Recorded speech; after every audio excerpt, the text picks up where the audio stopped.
les parece esto que escribió Assam Hamed y Kirk Semple, que son corresponsales del New York Times, sobre Andrés Manuel López Obrador? Para empezar a desmenuzar la mañanera, hablemos de esto, de este artículo al que le hacen referencia al presidente Andrés Manuel López Obrador en la mañanera. Si me permiten, leo lo que publican en el New York Times en la sección de América Latina. Hay que recordar que el New York Times es uno de los periódicos más importantes del mundo, si no es que el más importante del mundo. Dice: AMLO se acerca a los 6 meses de gobierno y México aún espera la cuarta transformación. Desde el título, la crítica, Después de su amplia victoria del año pasado, el presidente mexicano Andrés Manuel López Obrador prometió una gran transformación del país, a su juicio comparable con la independencia de España y la Revolución Mexicana. Pero 5 meses después de iniciar su mandato, el nuevo México que afirma estar construyendo se parece mucho al viejo México que juró dejar atrás. La corrupción fue un tema importante para López Obrador durante su campaña. Se trata de un flagelo nacional que prometió erradicar. Sin embargo, desde que asumió el cargo, no ha anunciado procesamientos importantes de funcionarios públicos u otras figuras destacadas por cargos de corrupción. Más allá de eso, en sus primeros 3 meses su gobierno adjudicó más del 70% de sus contratos directamente sin licitaciones, según Mexicanos contra la Corrupción y la Impunidad, una organización de periodismo de investigación, lo cual simboliza un fuerte cambio en la promesa de López Obrador de romper con esa tradición de la política mexicana. En cuanto a la seguridad, otro tema fundamental para México, durante la campaña prometió retirar a los militares de las calles, con lo que cambiaría una polémica estrategia de lucha contra el crimen que ha ocasionado abusos generalizados contra los derechos humanos. Sin embargo, López Obrador terminó por garantizar el papel del ejército en la seguridad nacional, mientras que las tasas de homicidios en México alcanzan sus mayores niveles en más de 2 décadas. En lo que respecta a la migración, López Obrador comenzó su mandato dándoles la bienvenida a los migrantes que se dirigían al norte y criticó el enfoque de aplicación de la ley del gobierno anterior. Pero recientemente su gestión ha adoptado una línea más dura y ha aumentado la detención y deportación de personas provenientes de Centroamérica y de otros países que ingresan a México. Lejos de contrarrestar las duras medidas tomadas por el presidente estadounidense Donald Trump a lo largo de la frontera, el presidente mexicano a menudo las respalda, quizá para evitar una pelea con su socio comercial más importante. Hace unas declaraciones grandilocuentes: el neoliberalismo ha terminado, la corrupción ha terminado, dijo Carlos Bravo Regidor, un analista político en Ciudad de México. Está más preocupado por comunicar un intenso mensaje de cambio que ocupado en la difícil labor de lograr que ocurra ese cambio. López Obrador también ha alarmado a muchos mexicanos por sus amenazantes declaraciones contra los medios de comunicación, incluidas sus advertencias de que los reporteros deben portarse bien, o al decir: si ustedes se pasan, pues ya sabe lo que sucede. Una advertencia ominosa en uno de los países más peligrosos del mundo para ejercer el periodismo. Al menos 6 periodistas han sido asesinados desde que empezó el actual gobierno. El pasado fin de semana, unos 6,000 manifestantes salieron a las calles para pedir la renuncia de López Obrador, frustrados por su lenguaje polarizante y desconfiados por las políticas de su gestión. Sin embargo, el mandatario sigue siendo muy popular en el país. La encuesta más reciente ubica su índice de aprobación por encima del 60%. Esto se debe en gran medida a que entiende la distancia histórica que existía entre los gobernantes de la nación y su pueblo y se ha comprometido a cerrar esa brecha. López Obrador puso en venta el avión presidencial y ahora usa vuelos comerciales para trasladarse por todo el país. Convirtió el Palacio Presidencial en un centro cultural público, recortó los salarios más altos de los empleados públicos y aumentó los más bajos. Se ha dicho que todos los funcionarios públicos están obligados a declarar sus bienes y posibles conflictos de interés. Estas acciones reflejan su interés por los ciudadanos de a pie, una rareza entre los líderes del país cuyos excesos e indiferencia han sido viejas tradiciones de la política mexicana. Un portavoz del presidente dijo que el nuevo gobierno también ha impulsado otros cambios, como la reforma constitucional que clasifica la corrupción, el robo de combustibles y el fraude electoral como delitos graves. Según la oficina del presidente, están previstos más cambios legislativos en áreas como la legislación laboral y la educación. López Obrador también ha anunciado una amplia gama de nuevos programas para los pobres, una promesa central de su campaña.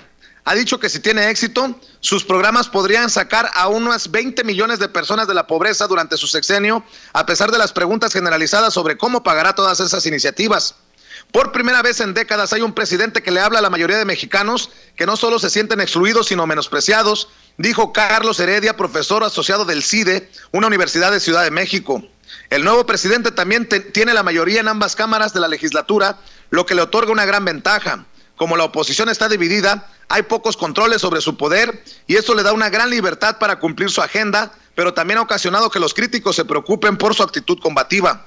Su dominio político se mostró al principio de su mandato, cuando canceló un proyecto aeroportuario de 13,000 millones de dólares, una decisión que le costó caro a la nación porque los tenedores de bonos que lo respaldaron fueron recompensados. Pero López Obrador se ha ganado a muchos mexicanos con su inusual disponibilidad, en particular por las conferencias de prensa televisadas que realiza todas las mañanas a las 7 de la mañana. Desde su podio responde a las preguntas sobre los eventos del día y habla de todo, desde la infraestructura hasta el béisbol. Por el contrario, su predecesor Enrique Peña Nieto solo realizó unas pocas conferencias de prensa en todo su mandato. Estas sesiones también muestran el lado errático de López Obrador, sus susceptibilidades, sus desplantes y su tendencia a contestar con largos y confusos monólogos. Sus múltiples quejas públicas han hecho que sus partidarios también ataquen a los periodistas, lo que ha causado un gran desconcierto en muchos de ellos. No solo le está mandando este mensaje a la gente, también se lo está mandando a los gobernadores y presidentes municipales en todo el país, dijo Juan Pardinas, director del diario Reforma, uno de los blancos favoritos del presidente. Ese tipo de ataques tiene un efecto en cascada. El gobierno describe estas confrontaciones, debí de haber dicho, como una dinámica sana que debería ser normal para cualquier líder elegido democráticamente. Después de todo, los medios critican al gobierno y ejercen su derecho a disentir, dijo la oficina de prensa del presidente en un comunicado. Y de la misma manera nosotros respondemos y discutimos diariamente sin odio ni rencor. Por supuesto, todavía son los primeros días de su gestión e incluso sus críticos reconocen que a cualquier persona le llevará tiempo resolver los profundos problemas de México. López Obrador dice que su gobierno ya está solucionando problemas, incluso la violencia desenfrenada del país. Hemos controlado la situación según nuestros datos, dijo en una conferencia de prensa a mediados de abril. El número de asesinatos, dijo, no ha aumentado. No quedó claro si tenía en su posesión datos diferentes a los publicados por su gobierno, que muestran que los homicidios en 2019 van a un ritmo superior al de 2018, el peor año desde que el gobierno comenzó a publicar las estadísticas. La estrategia del mandatario para combatir la violencia también se parece a las políticas anteriores que él denunciaba. Los dos últimos gobiernos autorizaron a los militares a liderar la lucha contra los narcotraficantes, un enfoque que no frenó ni el tráfico ni la violencia. Durante la campaña, López Obrador prometió adoptar un enfoque diferente. Luego, poco antes de asumir el cargo, pareció cambiar de opinión y propuso una nueva fuerza de seguridad bajo el mando militar compuesta por personal militar y la Policía Federal para combatir el crimen en todo el país. Aunque la fuerza llamada Guardia Nacional ahora estará bajo control civil y ningún comandante será un miembro militar activo, algunos críticos cuestionan si el nuevo enfoque es solo un cambio de nombre de la vieja estrategia. El gobierno dice que debe actuar de inmediato para reducir la violencia, para salvaguardar los derechos humanos, un punto históricamente débil para los militares. Las autoridades dicen que firmaron un acuerdo con las Naciones Unidas para la capacitación. En términos generales, los funcionarios sostienen que las inversiones en programas para atacar los orígenes del problema, la pobreza y la falta de oportunidades, también forman parte de la estrategia de seguridad nacional del presidente. Algunas de las políticas de López Obrador parecen estar inspiradas en el pasado. En política energética, por ejemplo, planea gastar miles de millones de dólares en una refinería, apostando a la solvencia financiera de su país en la búsqueda de lo que él define como la soberanía energética. Algunos analistas sostienen que el presidente quiere regresar a la época en que los gobiernos de todo el mundo impulsaban a las empresas nacionales de energía, que eran vistas como una fuente de orgullo nacional y motores para el desarrollo. Es un presidente de los años 60 que ha sido lanzado al presente, dijo Jorge Chabat, profesor de Ciencias Políticas de la Universidad de Guadalajara. El principal problema de López Obrador es que nació con 50 años de retraso. En vez de continuar con la apertura a la inversión privada en el sector energético que comenzó su predecesor, el mandatario la ha detenido. Ahora está gastando dinero público en un intento por restablecer el dominio de los dos gigantes estatales de energía, la compañía petrolera Pemex y la Comisión Federal de Electricidad.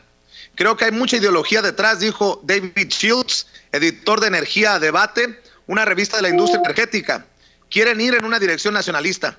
Los analistas de energía dicen que la estrategia será costosa e improductiva, particularmente en Pemex, que lucha con una deuda de más de 100,000 millones de dólares, mientras que la producción de petróleo se acerca a su nivel más bajo en 4 décadas. La migración es una de las áreas en las que el nuevo presidente ha tomado decisiones controversiales. Al asumir el cargo en diciembre, López Obrador prometió tener un enfoque humanitario hacia los migrantes, alejándose de las políticas más rígidas implementadas por su antecesor, Enrique Peña Nieto. En enero, en lo que tal vez haya sido su iniciativa más arriesgada, su gobierno comenzó a ofrecerles a los migrantes centroamericanos una visa humanitaria de 1 año de duración que les permite trabajar y viajar a cualquier lugar de México. Pero en cuestión de semanas la generosidad se detuvo en seco. Después de que más de 13,000 personas solicitaron el permiso, muchos dicen que animaron a viajar a México al enterarse de la existencia del nuevo programa. La iniciativa fue cancelada. Desde entonces, la gestión de López Obrador ha adoptado una línea cada vez más dura contra la migración indocumentada, aparentemente en respuesta a la presión del gobierno de Donald Trump y de las comunidades mexicanas abrumadas por el flujo de migrantes de América Central y otros lugares.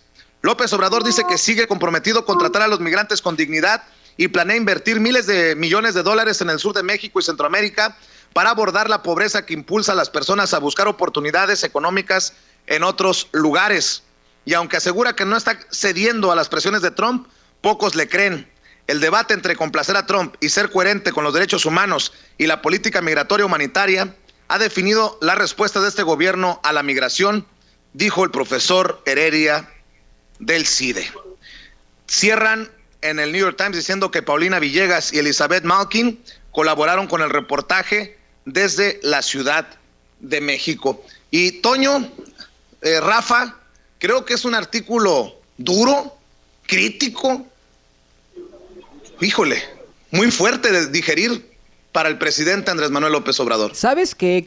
Incluso el encabezado que ocupa el New York Times en inglés es distinto. El encabezado del New York Times en inglés es A New Revolution, Mexico is still waiting as López Obrador nears half-year mark, que sería una nueva revolución. México todavía espera a mientras López Obrador llega a casi medio año en su gobierno, ¿no?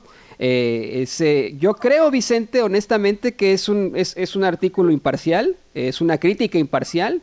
Me parece que, igual que Sin Censura, se tocan muchos temas, se presenta la información tal cual es, se emite una opinión subjetiva, porque es una columna, porque es un artículo también, ¿no? Es un artículo, por decirlo así, no una columna, un artículo, pero sí se emite una opinión.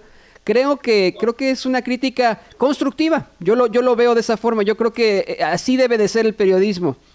Se habla de las cosas que se están haciendo bien con esta cuarta transformación y de las cosas que han sido criticadas, con datos en la mano, ¿no? Esa es la realidad. Yo así lo veo, Vicente y Rafa. Yo debo de decir que le faltó imparcialidad. Yo sí lo entiendo como un artículo crítico, que no miente, pero que pudo haber hecho más para encontrarle un balance a lo que ha ocurrido en estos meses. Porque habla muy por encima de la lucha contra la corrupción, habla muy por encima de lo que declaró, por ejemplo, el fiscal general de la República, Alejandro Gertz Manero, que van a enfocarse en el caso de Brecht, en la estafa maestra, en Tlahuelilpan, y no recuerdo si había otro caso en el que se van a enfocar, los 43 desaparecidos. Creo que hay cosas ahí. Bueno, para eso es el debate, ¿no? Para cuestionar, proponer, criticar. Yo sí creo que no se les pasó la mano, pero pudieron haber hecho más en el New York Times. Insisto, no mienten. Y es incluso para las personas que apoyan la cuarta transformación, están comprometidos con la visión de López Obrador. Es un trago amargo y difícil de digerir. Rafa, dame tu opinión. Sí, yo creo que es una columna dura. Yo sí creo que es una columna dura. Pero como bien lo dices, Vicente, no están tocando ciertos temas. ¿Te acuerdas de lo que sacó Santiago Nieto, por ejemplo? El tema del huachicol a fondo, cuánto lo ha bajado. O sea, son muchos rubros que yo creo que se les está pasando. Yo creo que ahí no lo están tomando en cuenta. Yo creo que, como bien lo dices, debió haber sido más equilibrada la columna. Yo veo que sí está más la balanza a golpearlo.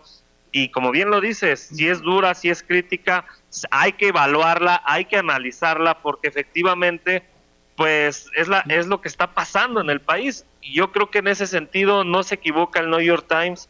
Yo creo que sí es dura la crítica, pero es la realidad de lo que está pasando actualmente en el país. Ya puede venir el análisis, la reflexión de decir, bueno, el desmadre de 80 años no se quita en 6 meses. La corrupción del neoliberalismo no se quita en 6 meses. Y aquí me llama, déjame detenerme nada más tantito, Vicente. ¿Te acuerdas qué fue lo que nos dijo Alfredo Jalife en la entrevista que tuvimos en su casa? No sé si recuerdas que él tocó el tema de Juan Pardinas. Y no sé si se están dando cuenta que están tocando mucho a Juan Pardinas, lo están mencionando mucho, incluso ya salió en Twitter, ya salieron varias columnas donde lo están mencionando para ser candidato presidencial. Y yo les pregunto, ¿cómo podría llegar un candidato presidencial a 2024, un personaje que en el programa de Leo Zuckerman hace unos meses le dijo a todos los que se manifiestan en Twitter que estamos locos? ¿Tú cómo ves, Vicente? Pues el loco es él, es preocupante. Y sí, fíjate, a mí me llamó la atención que uno de los entrevistados por el New York Times sea precisamente Juan Pardinas, sí, el director editorial del periódico Reforma. Tal vez con los invitados te das cuenta del porqué del reportaje, Toño. Pero en particular Juan Pardinas. Pero no tocaron, no entrevistaron a otro periodista, a otro directivo de otro medio de comunicación. Me llamó mucho la atención eso en este artículo del New York Times. Yo sí quiero decir que ahí no estaría tanto de acuerdo en que sea un golpe. En mi opinión, en todo caso, creo que es tal vez falta de contexto de Azzam Ahmed y de Kirk Sample, los dos periodistas que publican este artículo en The New York Times. Me parece que es simplemente falta de contexto y a lo mejor ahí los agarraron en la movida. A lo mejor ya al entrevistar a Juan Pardinas, eso sí es muy, muy importante, Rafa, lo que estás mencionando. Sí, en efecto, pues se trata de uno de los principales, no solamente críticos, pero opositores a Andrés Manuel López Obrador. Incluso yo podría decir enemigo. Ahora, sí quiero decir que sí se entrevista a muchas personas. Hay muchos académicos, algunos en contra, algunos a favor, dan a conocer todos estos datos. Yo no lo veo como golpeteo, eso sí, ahí sí no estoy de acuerdo. No creo que sea un golpe para nada del New York Times, porque si así fuera, no se mencionarían las situaciones positivas de la cuarta transformación, ¿no? Pero ¿no crees que se detiene muy poco en lo positivo? Es que yo lo veo como una montaña rusa, Vicente y Rafa. Lo veo que hablan de lo positivo, de lo negativo, de lo positivo, de lo negativo. Así yo estuve leyendo el artículo, escuchando también cuando tú lo leías, Vicente. Yo lo veo como ya no puedo decir, ahí sí voy a determinarlo en este momento, tal vez contradiciéndome con lo que dije antes, pero ya después de este análisis que tengo con ustedes, en efecto, puede que no sea imparcial. Pero la falta de imparcialidad a lo mejor fue debido a la falta también de contexto. Alguien debería decirle a Azzam Ahmed y a Kirk Sample que ese Juan Pardinas es uno de los hombres, más poderosos en cuanto a materia mediática de México. Y no podemos estar pensando en entrevistar, tener un entrevistado así. No va a ser, pero para nada objetivo. Y es un hombre, como ustedes bien lo mencionan, como ya lo había pronosticado el doctor Alfredo Jalife, que podría ser candidato a la presidencia en 2024. Así es, candidato del PAN. ¿Qué opina el presidente Andrés Manuel López Obrador de este crítico artículo, este reportaje en el New York Times? Pues se lo preguntaron en la mañanera. Vamos a ver y escuchar al presidente de México hace unos minutos ahí en Palacio Nacional. Hoy el periódico del New York Times, en su edición digital, habla de una nueva revolución que usted emprendió, que tiene el 60% de las preferencias, pero también lamenta la nota que publican esta mañana Kirk Sample y Azzam Ahmed, que en su administración aún no hay un solo detenido funcionario corrupto de otras administraciones, dice textualmente esta nota, y también señala, de acuerdo con Mexicanos contra la Corrupción, que en esta administración el 70% de los contratos se han dado de manera directa. Entonces dice, y concluye la nota del periódico The New York Times, que en su gobierno también se ofreció cambiar frente al rostro de los otros gobiernos, pero que las cosas siguen igual, y también advierte que se necesita un mayor compromiso de usted para cambiar el rostro del pasado con el presente. Cita textualmente el periódico The New York Times en la nueva revolución de López Obrador. Federico Alamón de ABC Radio. Pues tienen todo el derecho de expresarse. Yo no comparto ese punto de vista, aunque se trate del New York Times,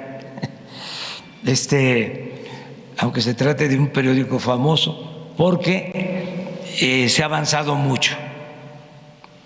El día 1 de julio vamos a informar, les puedo decir de manera categórica de que no hay corrupción tolerada desde el gobierno, cero corrupción, que ya empezamos a limpiar, que no existe impunidad en el país, que el que comete un delito es denunciado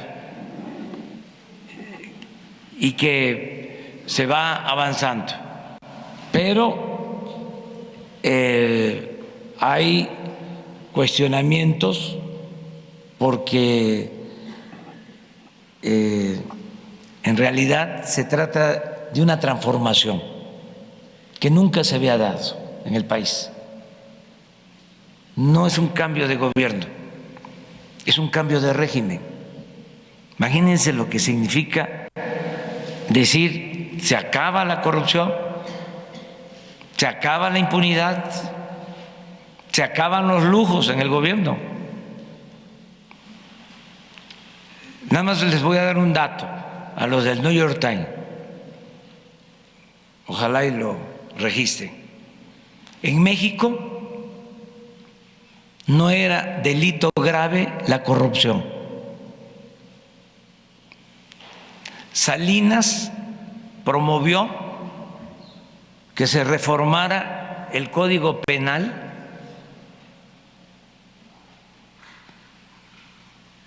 (1994) para que se quitaran como delitos graves hechos de corrupción.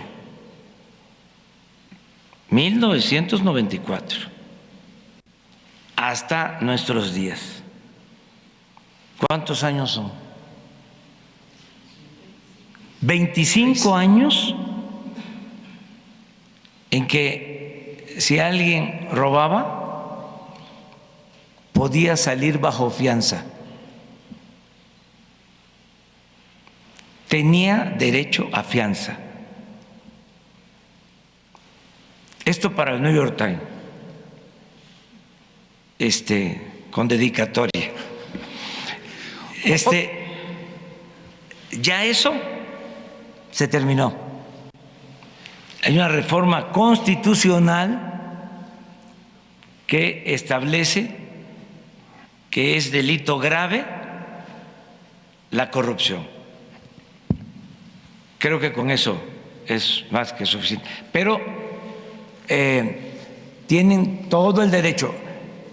Una de las cosas también importantes es el que ahora todos los días el presidente informa.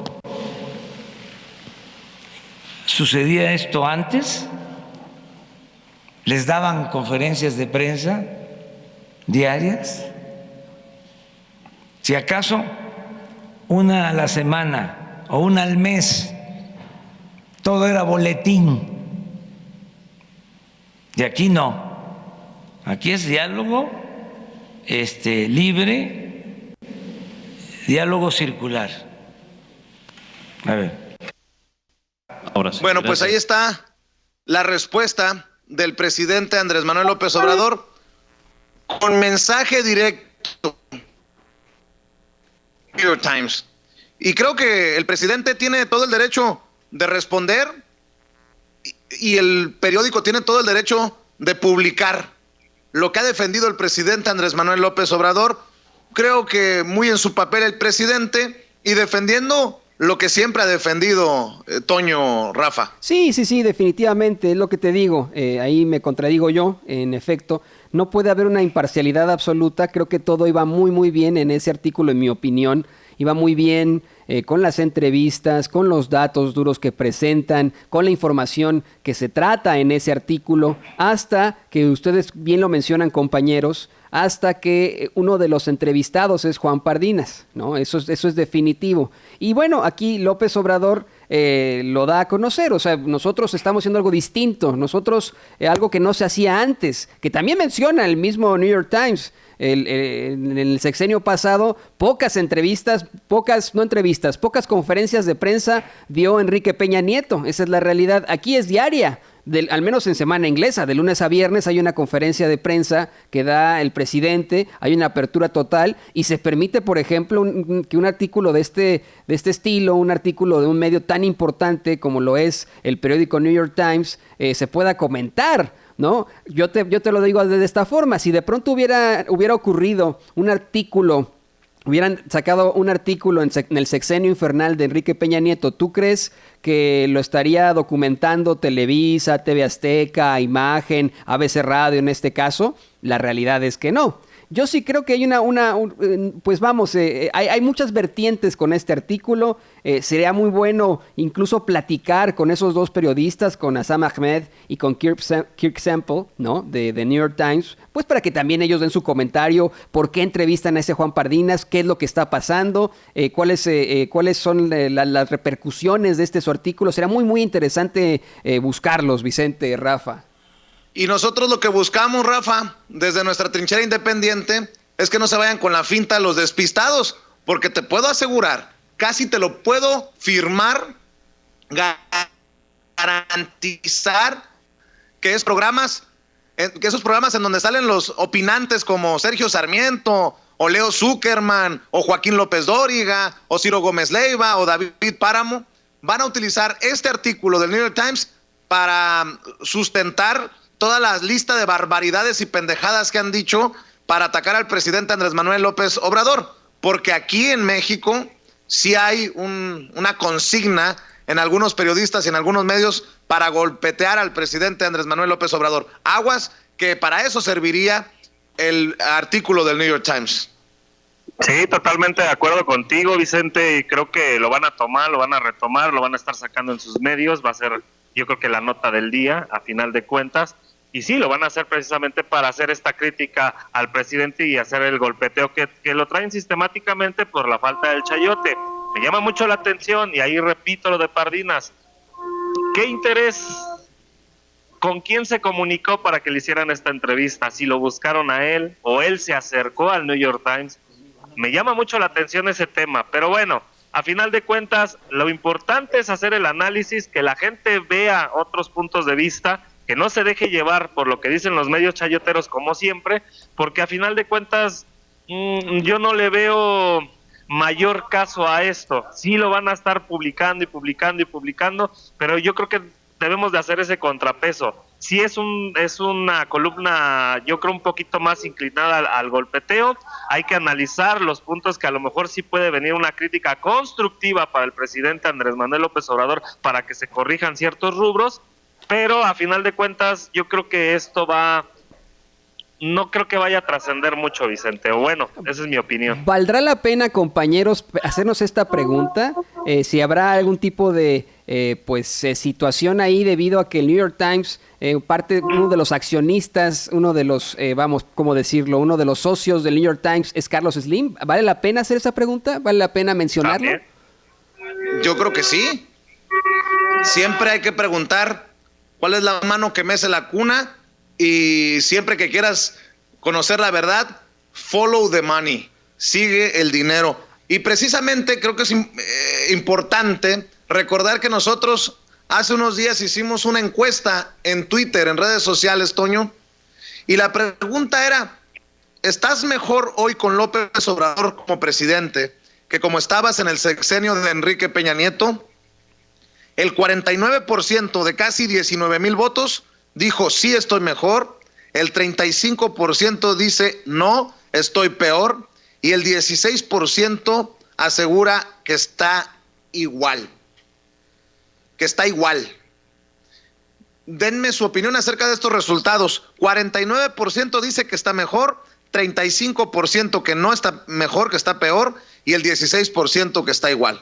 Pues ahí, Vicente, en esta metodología nos estamos dando cuenta que en efecto sí es un 50-50, por decirlo así, porque esos 16% que dicen que están igual, que comentas, sumados al 35% da ese 51% frente a un 49%, lo que en todo caso sí aplicamos las metodologías como deben de ser. Dejaría a los mexicanos en este momento en un 50-50. Toda la semana, precisamente incluso con Efraín Martínez Figueroa, hablamos de esta tendencia a la baja en la aceptación de Andrés Manuel López Obrador, pues vamos, debido a otras encuestas. Situación que ocurre en todos los gobiernos, no al nivel, por ejemplo, con Donald Trump, que él también está en una montaña rusa, a veces tiene aprobación, a veces no. En lo general el pueblo estadounidense está dividido. Aquí es normal, esto ocurre siempre en todos los sexenios, ¿no? La realidad es que yo lo veo, pues no como una división per se de los mexicanos, sino como una idea de realidad. 16% tendrían que decir Vicente, Rafa y público consentidor que están igual, porque van 5 meses de gobierno, señoras y señores, van 5 meses de gobierno. Hay muchísimas propuestas, hay muchísimas acciones ya en vigor. Yo rescato mucho la respuesta, por ejemplo, del presidente Andrés Manuel López Obrador sobre esta reforma a la Constitución para hacer delito grave a la corrupción, ¿no? Entonces, pues de que han habido situaciones positivas, es muy corto tiempo para hablar, son 5 meses, casi 6 meses, pero vamos, o sea, creo que la tendencia tiene que mantenerse así. Haciendo referencia